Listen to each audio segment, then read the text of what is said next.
Mike and I wrote this book about your generation and its pending takeover of America a couple of years ago. And we did so in order to explain this generation and its impact on American politics to a largely ignorant set of older folks who didn't understand and didn't know about all of you.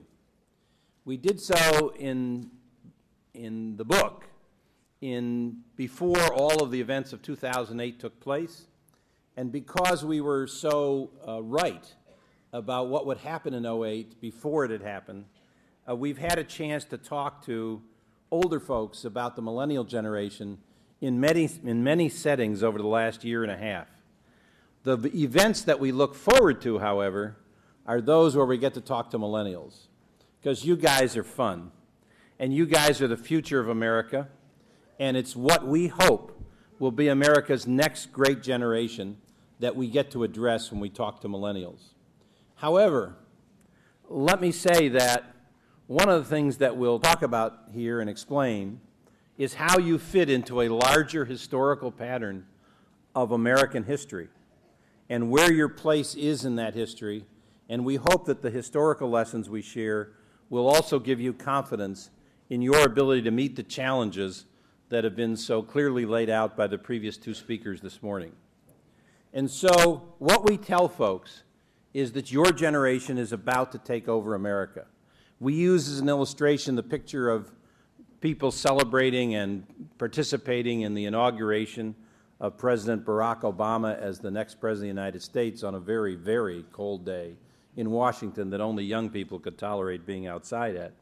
But nevertheless, whether it was the weather or not, the fact of the matter is that that presidential election signaled the arrival of millennials as a powerful force in American society. This is a breakout of the electoral outcome for president by generation, and we'll tell you a little bit about who each of those generations are in a second. But it's a range from younger to oldest, and you can see that your generation, those of you eligible to vote in 2008, cast 2 ballots for President Obama for every 1 ballot that was cast for Senator McCain. Whereas the next older generation, Generation X, was slightly in favor of Obama. That's unusual for that generation. It normally is an even more conservative generation than that vote suggests. And then the boomer generation, older than that, age 45 to 65, just starting to head towards retirement, split its votes evenly. And the older generation, the one that Mike and I are a member of, took a look at Senator McCain and said, gee, that guy looks pretty young and spry, and maybe we ought to vote for him. So as the generations got older, there was a clear difference in their opinion about who should lead the United States. And if you take all of the older generations and just leave the millennial generation distinct, your generation accounted for almost 80%, maybe slightly more than 80%, of President Obama's winning margin. Because not only did you have a unified attitude towards who should be president, but you voted, much to the surprise and consternation of your elders who were running around all the way through 2008, even as participation among young people skyrocketed. There were still people out there saying, well, young people don't vote. And we're going to explain to you in a second why that was true of other young people in other generations, but not true of your generation. And when we talk to older folks about all of you, oftentimes we're talking to your parents. And while they might not understand all of the politics, they eventually say, boy, was I glad I got the chance to hear you. I finally understand that kid of mine. And so hopefully when we talk about the generation and your place in history today, you'll recognize yourself and you can go home and buy the book and then give it to your parents and they can read it and they'll learn something from it. Not sure you'll learn all that much beyond the history about your generation. So in the book, we use the generational theories of 2 gentlemen named William Strauss and Neil Howe. This is not our theory, this is theirs, published in the 80s and 1990s. looking back across the history of the Anglo-Saxon people into the 15th century and going back and identifying 4 types of generations that seem to cycle throughout history. We're only going to focus, don't worry about it, it's not a history class, we're only going to focus on the current set of generations, but they fit within a pattern of different generations arriving on America and making an impression on America every 20 years as each generation cycles through. And it's important, I think, for all of you to understand just what kind of historical record there is to suggest how great a generation yours is. This is the generation, as I said, that Mike and I belong to, born before World War II, raised as overprotected and smothered children by their parents because it was a very dangerous place. They grew up in the Great Depression. Those born later grew up in the horrors and threats of World War II. And the parents, to the degree they had children at all, wanted to make sure that nothing harmed their precious child. And we show you some of the technology, communication technology of the day. For those of you who don't recognize it, that's a radio in the middle of that slide. It usually sat in the middle of the living room where everybody gathered around to listen to the shows that came on, including the great comic Will Rogers pictured on the left. But when you're raised, and we talk in the book a great deal about how your parents' decision on how to raise you changes the way you think as an adult, or shapes the way you think as an adult. When you're raised in that overprotected way, you grow up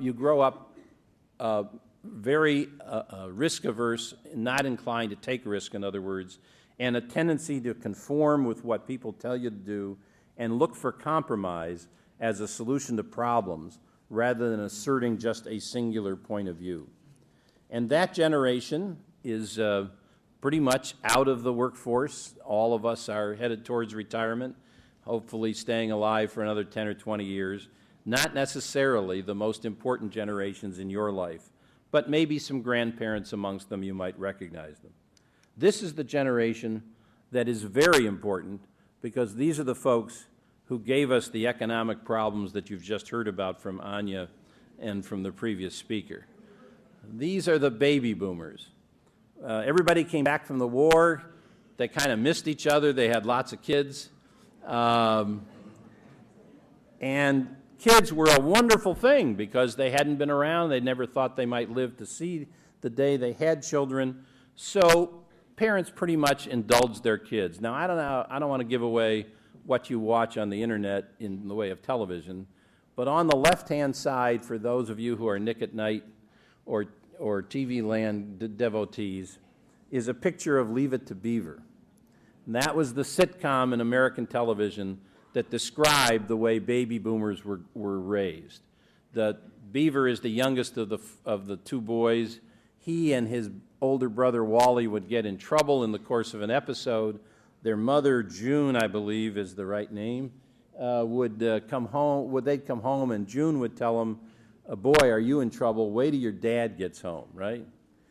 Dad was a World War II vet, a member of the GI generation. He was just glad to have boys. He came home, and instead of punishing them, he generally said, well, you know, boys will be boys. That's okay. I did those kind of things when I was growing up. And so baby boomers as young people, male or female, were allowed to find out on their own what kind of values they really should believe in. And some of the echoes of that baby boomer philosophy were actually heard in previous speakers this morning, telling you to go out on your own and explore and trust your instincts and do what you think is right. Those are all boomer philosophies about how to raise kids. And it's a great philosophy, and it allows children lots of room to grow up and make their own decisions. But what happens when that takes place, and by the way, it takes place about every 80 years, we grow a generation like this, a so-called idealist or ideologically driven generation. What happens is boomers tend to grow up to be Meathead on All in the Family. And for those of you who don't know the character Meathead, he's the older boy in that picture, the one with the mustache, talking, as always, mostly arguing with his father-in-law, Archie Bunker. And Archie Bunker held every prejudice and every opinionated idea there was in existence in the 1960s and 70s when they came into television, and eventually argued, the whole program was about arguing about the changes that were flowing over America in those days. And one generation absolutely believed that they were right with their values, and the older generations talked about these kids today, they don't know anything, and the word generation gap entered the American lexicon. And we haven't really had a major generation gap of that size in a long time. And even though today people thinking about millennials, older people thinking about millennials, know you are different than they were and different than they are, the gap is not over values, as we'll talk in a minute. Here the argument really was about what people should believe in. The only trouble with the baby boomer generation is that half of them thought one thing was absolutely true, and the other half thought the exact opposite was absolutely true. So you get Presidents Clinton and Bush, the latest Bush, who are both boomers, who don't believe don't agree on almost anything, but who nevertheless operate from the same basis that it's their values which should determine what American politics and what American government is about. And that's because they are this ideological driven generation. There are a lot of boomers. There are more millennials than there are boomers, but there are a lot of boomers, and they mostly hold power in America today. The generation that followed is called the Reactive Generation. This particular version of it is known as Gen X, and Gen X is a name they gave themselves to basically signal their lack of interest in the boomer debates.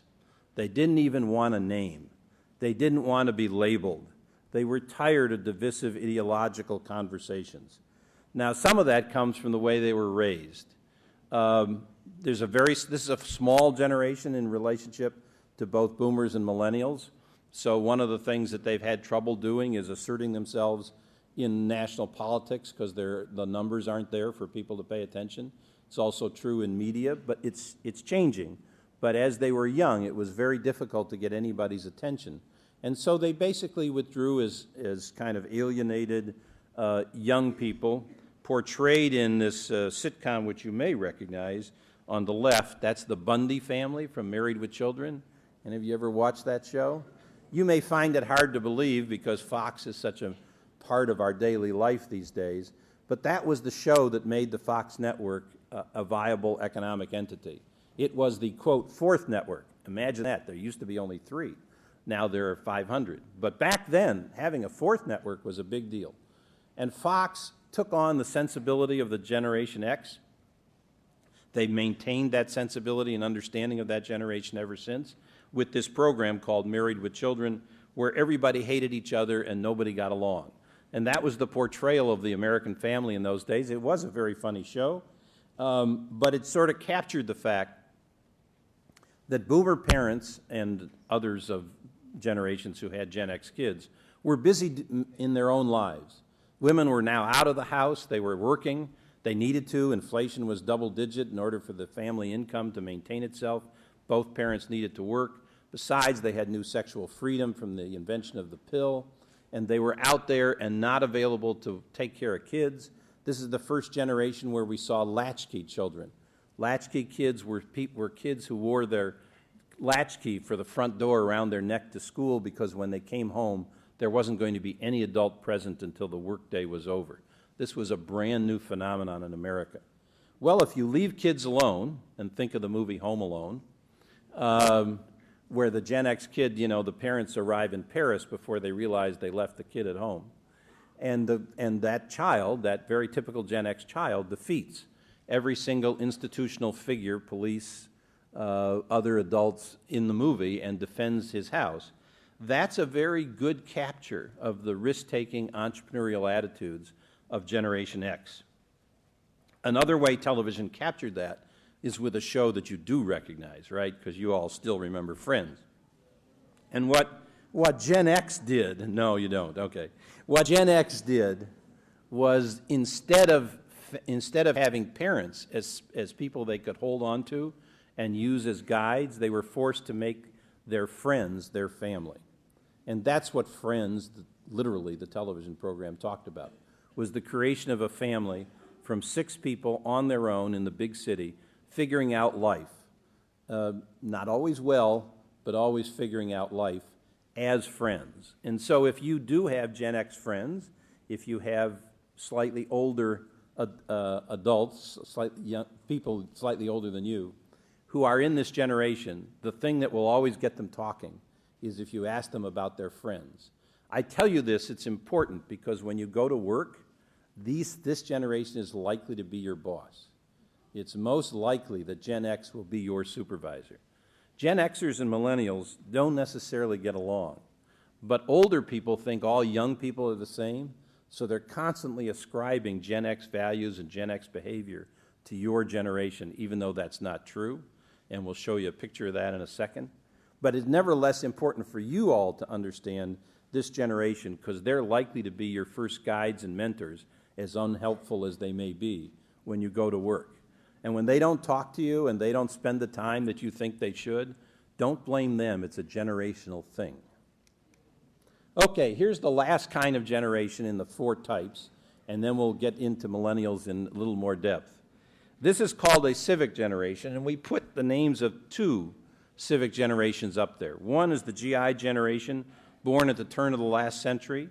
This is the generation that had the chance to grow up in the affluent boom times of the roaring 20s, kind of like your childhood in the 1990s. And then all of a sudden, as they were about to enter the workforce, along came the Great Depression.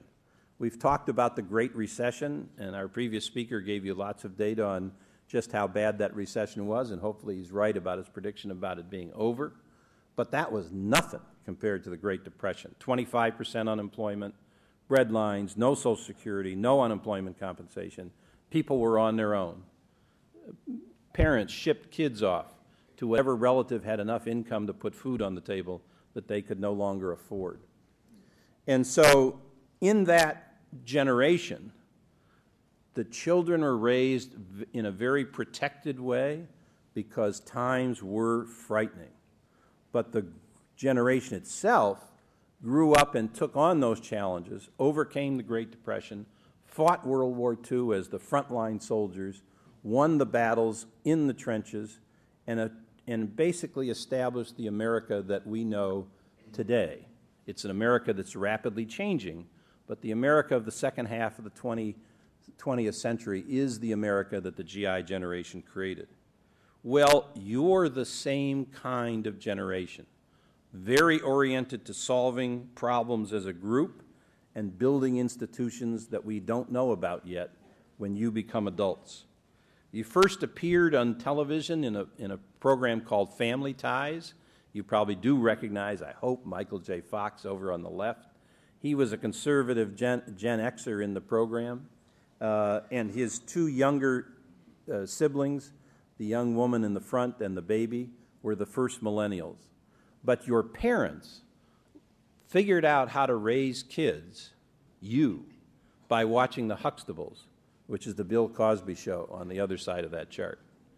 And in the Huxtables, we had 2 professional parents, and both lawyer and doctor, I think, and they were available for their children whenever their children needed them.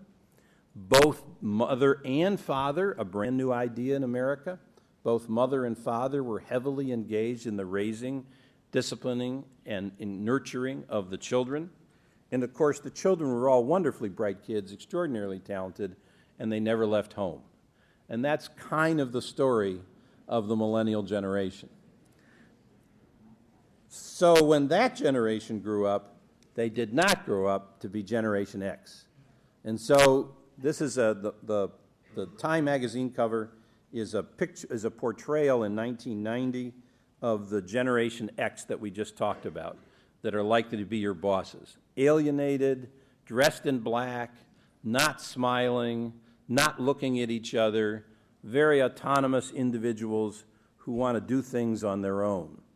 You, on the other hand, are captured in the Newsweek magazine cover, all hugging, holding, bright clothes, underwear showing, smiling, just as forthright, as could be. And this slide we have shown for the last 2 years in talking about the book, and usually it is the first time, I know you'll find this hard to believe, usually it is the first time that boomers understand that millennials are not Gen X, and that you actually have a different set of ideas on how to behave and how to interact with the world. And hopefully, out of that will come an ability for all of you to get them to pay attention and listen to what this generation has to say and what it wants to do. I'm going to give you very quickly, before I turn it over to my colleague, just a few things that everybody says are the ways millennials are different from Gen X, and then Mike Hayes is going to go through some actual survey research results, survey says kind of stuff, on how different millennials are. First of all, millennials were considered to be special by their parents, unlike Gen X, who were raised as children who weren't special. In fact, they were kind of in the way. This generation was celebrated all the way to your parents putting baby on board signs on your minivan as they announced that they had this precious cargo in the car called one of you. And because you were so special, you were also sheltered as you grew up. The youth safety movement in America over the last 20 years has created a necessity for everybody following rules designed to protect all of you, including this poor kid going out for a ride in a stroller with a safety helmet and safety harness on. God forbid the stroller should fall over.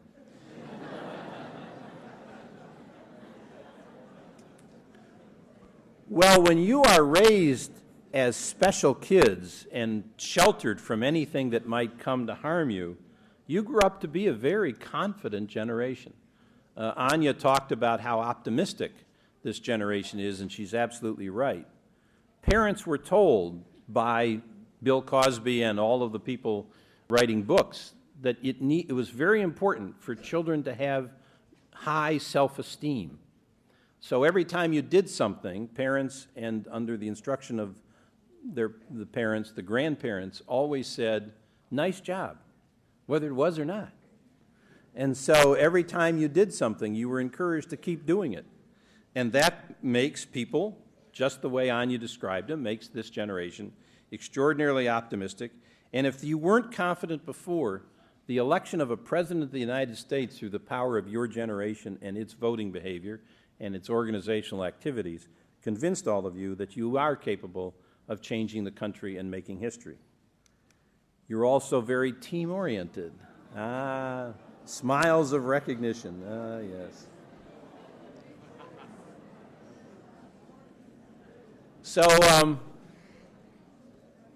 if you ask a Gen Xer about Barney, they usually make a bad face. Not that they didn't have you watch it. It's just the message of Barney is so sweet from their perspective and so difficult to tolerate that when they sat you in front of the television to watch it, they ran out of the room. Barney is a purple dinosaur, as different as he can be, but underneath he's just like you and me. If you're looking for the reason this generation is so tolerant of people of different backgrounds, races, ethnicity, etc., it started with the education you got as a toddler. And of course, in every Barney episode, Barney and his little friends, who were all, a politically correct group of different types of children,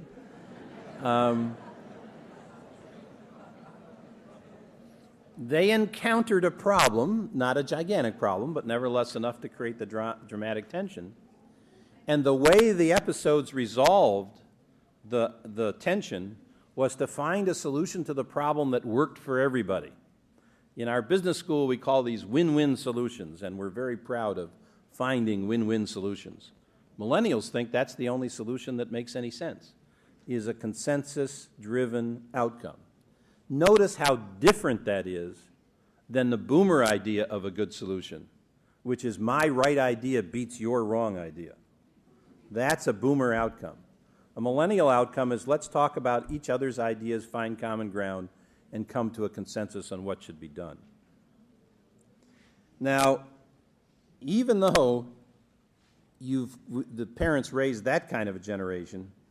They also raised a generation that's well-behaved. I know nobody tells you this, but all of the social statistics about social behavior among young people, whether it's crime or sex or drinking or drug abuse, are at the lowest levels in recorded American history with your generation, okay?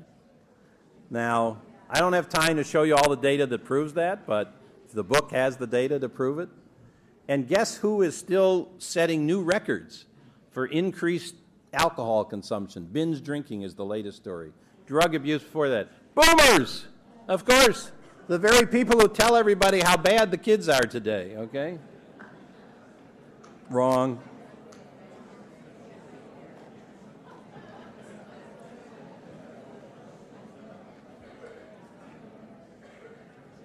As Mike and I travel around the country and meet millennials, and we have the joy of doing that, one thing that strikes us is how polite you are.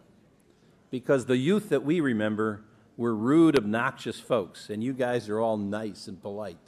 So we're happy to see that achievement. Okay. One other aspect of millennial traits is that you've been pressured. You're pressured now. You've been pressured since the day you grew up, since the day you were born, rather, to achieve things. Life is one set of hurdles after another from a millennial perspective. You gotta get into school, you gotta go to school, Anya puts up all those numbers about how important a college degree is. That means you gotta get into school, then you gotta graduate, then you gotta get that job, and the economy stinks, and there's no jobs. And so everything is a life full of pressure. It tends to cause you to be more risk averse than, say, the Gen Xers who preceded you, who weren't pressured because nobody paid any attention to them, and therefore they felt comfortable taking risks. And so you'll also almost often find when you go to work or interact with Gen Xers that they don't think that you are willing to take risk. They think you're entitled to things, that you always want your hand held in order to get something done. And what that is their reaction to your inclination not to go out on a limb about anything unless a whole bunch of people are with you, and you can go there as a group. And that just comes from the level of pressure that you've had to endure and will continue to endure as you grow up. And of course, there is that trophy kid mentality that now you can see in young people's sports, where you don't actually have to win to get a trophy. We want to make sure everybody's self-esteem feels good, so everybody gets a trophy. Finally, and then I'll turn this over to Mike, the other trait of your generation is that it's a conventional generation. I didn't say it was a conservative generation. Clearly the vote for Barack Obama would not suggest that it is. But it is a conventional generation, one that believes in social rules. If you go back to the Huxtables, they were always setting rules for their kids. Those rules were enforced. They never had anything to do with physical discipline, which was the way a lot of Americans raised earlier generations. Do it my way or I'll hit you. This was an argument instead that said, if you do this, this will happen. If you do that, that'll happen. If you do that over there, you're going to get a timeout. And the average millennial's reaction to that at 3 years old was 3 minutes or 5 minutes, and let's negotiate this. But there was an understanding that rules were a part of the process. And so this is one of the reasons why social statistics in the United States are getting so much better, is because we don't have people, as boomers did, who grew up believing that rules were made to be broken. That's not the attitude of the millennial generation. Rules are to be negotiated, and the consequences to be carefully explained, and the pattern and the rules of the game set. And if you didn't believe that this was a trait of millennials, notice that Anya's last slide about how she thought things ought to work was her statement that government ought to set the rules and individuals ought to then take and find the opportunities they needed to be successful. That is a classic millennial conception of how the world works. We hope it works that way for you. Here to talk a little bit more about how all of this upbringing and shaped your behavior and attitudes with some specific attitudinal research is my colleague, Mike Hayes. Thank you.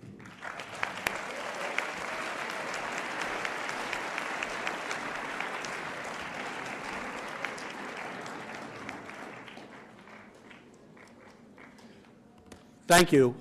Thank you, Morley. One of the things that kind of is Anya and Morley both suggested is how millennials operate. And they operate in a group decision-making fashion. It isn't like boomers who kind of decide, again, it's my way or the highway. You do it my way. It isn't isolated, alienated people like Xers. It tends to be done in a very group-oriented way. And so what you end up having with millennials is that everything tends to try to work based on consensus. You try to make a group decision because, one thing, everybody in the group is equal. A lot of social science research used to indicate that there were, every group had one or two leaders that kind of led the group, a task leader, somebody who got the group from one place to another, or an effective leader that held the group together in a positive way. Millennials are very different than that. They operate as based on consensus. So research would say that about 2/3 of millennials believe that everybody in the group is equal and everybody makes decisions together. Those who do lead in the group, and they may vary from one setting to another, try to operate on the basis of consensus. And so one of the things you see is with things like with Facebook, Twitter, that kind of thing, people communicating and deciding on a very large group basis how they are going to do, what they are going to accomplish. One thing this has really made a difference in is how people make decisions about the things they are going to do, like what movies to go to. In my generation, Morley's generation, we would tend to go to a newspaper, find a critic who would tell us that this movie is good, this movie isn't so good, you should see this movie, you shouldn't see that movie. That's not the way millennials operate. They operate in a group setting. Either they themselves work together to determine what movie to watch, or maybe they go to a website, something like Rotten Tomatoes, where if you're going to go to critics, at least you go to a bunch of critics, 90 or 100 critics, and because having everybody participate in the decision makes it work out much more effectively than others. One of the great things about millennials is, as a group, that they tend to be very group-oriented. Because they're group-oriented, they try to find common solutions not only to their own group's problems, but to all of society's problems. They want to work together with others to solve problems. And so one of the things that millennials are very active in is community service. How many of you, just give me a show of hands, how many of you participate in a community service project? Do you do something in community service? Well, that's pretty much everybody in this room. Now, that is very typical of millennials. This particular chart, what that will show is in 2004, people a little younger than you, but they were still members of the Millennial Generation, 80% of people in that generation, in millennials in 2004, when they were in high school, participated in a community service project. The smaller bar on the left-hand side is from 1984, and it represents Generation X, when at that time in high school, only 27% of Gen Xers participated in the community service project. Now, one of the things when Morley and I talk about this to millennials, one of the answers we get is, yeah, but they make us do it. Maybe we wouldn't do it so much on our own, but they're making us do it in order to graduate from high school, get a better college placement, that kind of thing. But that really isn't so much true. I mean, I'm sure that many of you it is a requirement, but it carries over to later life. So this particular chart shows the participation of people of different age groups in the government community service things like the Peace Corps, the Teacher Corps, that kind of thing, and the percentage of people in 2 different years who were 16 to 24 years old in different years. So again, on the left-hand side, in 1989, all of those people would have been from Generation X, and only 13% of those people who were involved in a government program to serve the community, to serve society, only 13% were from that age group. In other words, were Gen Xers. Most everybody else would have been obviously from an older generation. By 2006, when millennials were entering the scene, twice as large of a percentage of those participating in again, the federal government community service, national service programs were members of the Millennial Generation. So even in a situation where millennials are not required any longer, this is all voluntary, at that point, again, twice as large a share of the participants were from the Millennial Generation. That's one of the reasons why the biggest applause line of then Senator Obama, before he became president, was to talk about the community service program that he was in favor of. And it's also interesting, that was one of the very first pieces of legislation, the Kennedy National Service Act, that was passed early this year.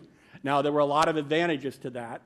One of the things that Anya spoke about was that by participating in these programs, it at least partially pays for one's college education. That's something that's happened in other generations, the GI Bill of Rights for the World War II generation and so on. But it also gets things done, and millennials are very active and a growing part of our community service activities. Another thing that makes millennials unique is that millennials are much more positive about government than older generations. I'm just going to give you some figures from different surveys that were collected by the Pew Research Center earlier this year. Pew is a big national survey organization, nonpartisan, that operates out of Washington, D.C. The question was, when something is run by government, it's usually wasteful and inefficient. So that's the question. When something is run by government, it's usually wasteful and inefficient. Older generations this year, about 60% agreed with that. Millennials, only 42% agreed that when something is done by government, it's wasteful and inefficient. People like me have no say in what government does. Older generations, 52% agreed that, well, they really don't have any say in what government does. Only 46% of millennials agreed that they have no say in government. The previous speaker spoke a bit about the need for regulation and why, and Anya also did that as well. So this question is, a free market economy needs government regulation to serve the public interest. About 60% of members of older generations agreed with that. 69%, 10 percentage points more among millennials, agreed that you need a degree of government regulation to make the capitalist system, the free enterprise system, work appropriately. The federal government controls too much of our daily lives. Among members of older generations, 56% agree with that. Among millennials, 48%. So you can see across the board, millennials have more positive attitudes toward government, its role, toward their place in the political process, and so on. That may explain why millennials' voter participation was higher than any generation, certainly since the baby boomers, or more likely since the GI generation back in the 1930s and 40s. Millennials, like every politically decisive generation, there are the two generational types that make a difference in American politics are the largest types. What Morley referred to as the Idealist Generation, the most recent ones, were the baby boomers and the Civic generations, your generation, the Millennial generations. One of the things that makes the difference, in addition to a new generation, is that a new communication technology comes along when this generation arises.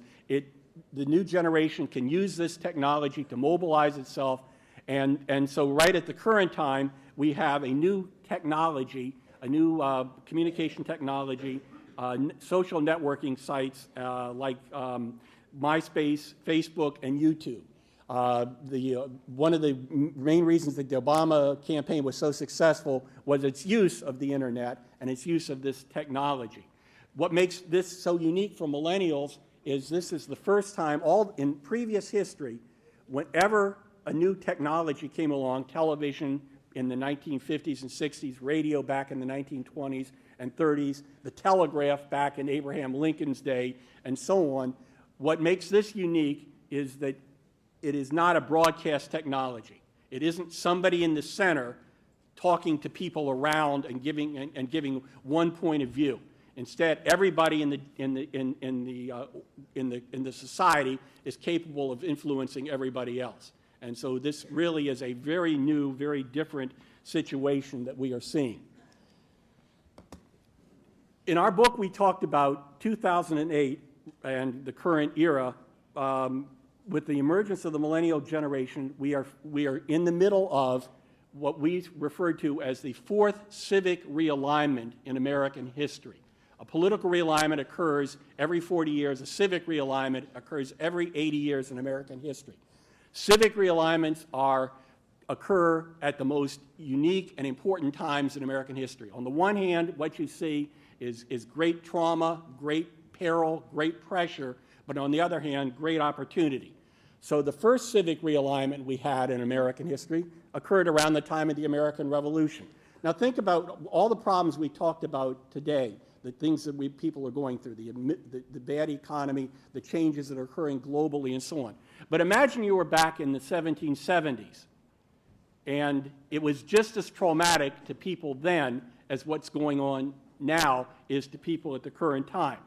We were rebelling from England. Most Americans were of British descent. They rebelled against the crown, won a nation, and at the same time created a new governmental order. So that was the first of these realignments in the 1770s. A break from the traditional past, a very traumatic experience, but also the creation of the American constitutional order under which we are still governed today. In 1860, with the election of Abraham Lincoln, we came to our second civic realignment.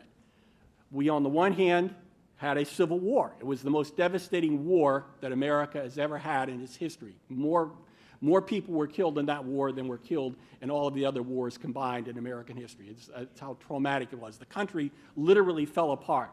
But at the same time, we resolved the issue of slavery, the greatest moral blight that's ever occurred in American history.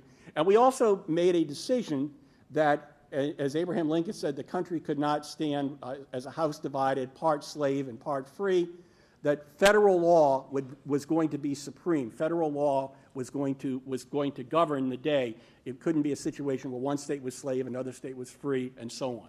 So that was the second civic realignment. The third was in the 1930s with the election of Franklin Roosevelt in the 1930s. At that point, again, the economy collapsed. We had 25% unemployment. But we also developed the notion, and that was spoken about by the previous speaker, that government had a responsibility to try to stabilize the economy. And the fact that the Great Recession of this current time did not turn into the 1930s again has a lot to do with the kind of policies that occurred as a result of the Depression in the 1930s. That government has a role to stabilize the economy. It has a role to make sure that people don't fall below a certain level economically. So Morley mentioned there was no unemployment insurance, there was no Social Security back in the 1930s. Those things now prevented what could have been a much worse disaster from occurring at the current time. And so we are now in the midst of our next period of realignment. I don't know exactly, we can see the crises developing. There may be international crises.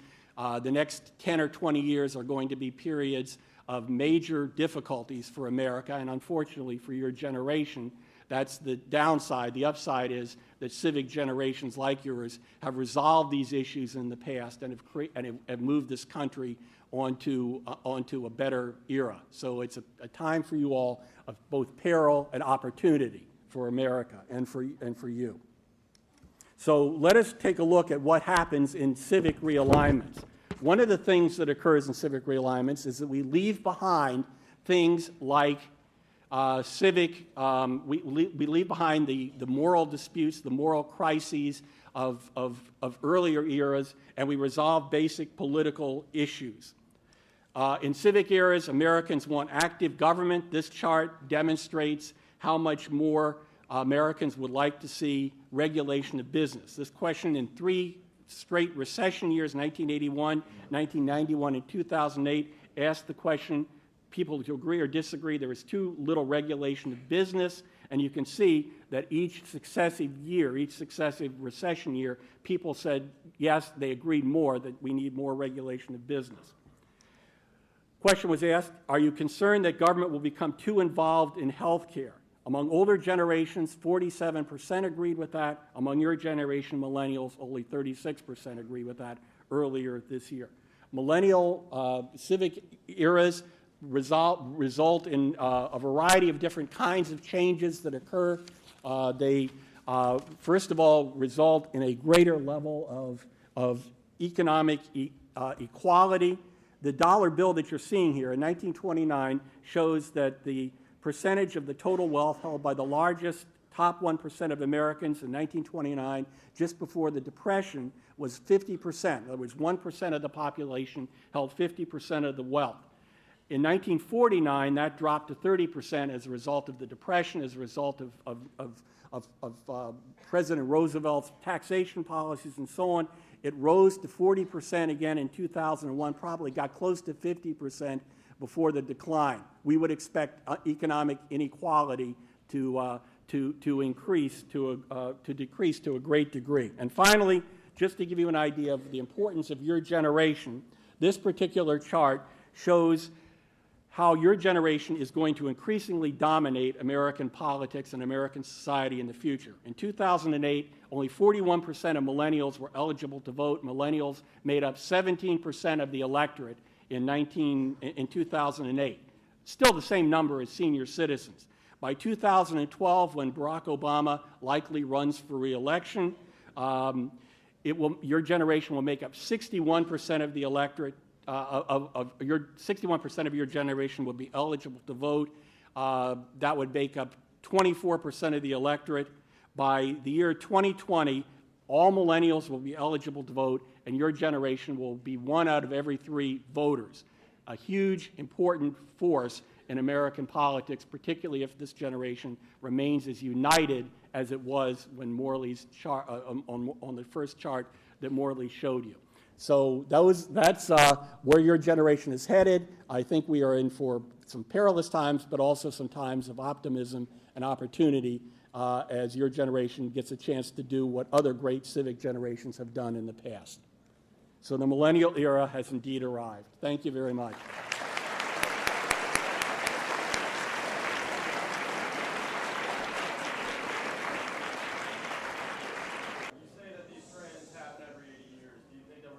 Similar trends with like a new Generation X coming about in about 40 or 50 years? Yes. As a matter of fact, I can even give you a picture of you as parents. Okay? So right now, the next generation like ours, kind of the adaptive silent generation, is being born.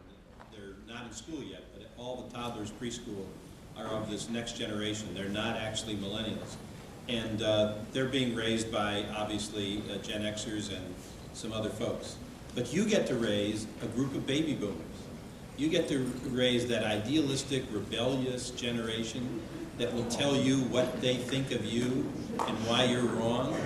And all of your parents can't wait.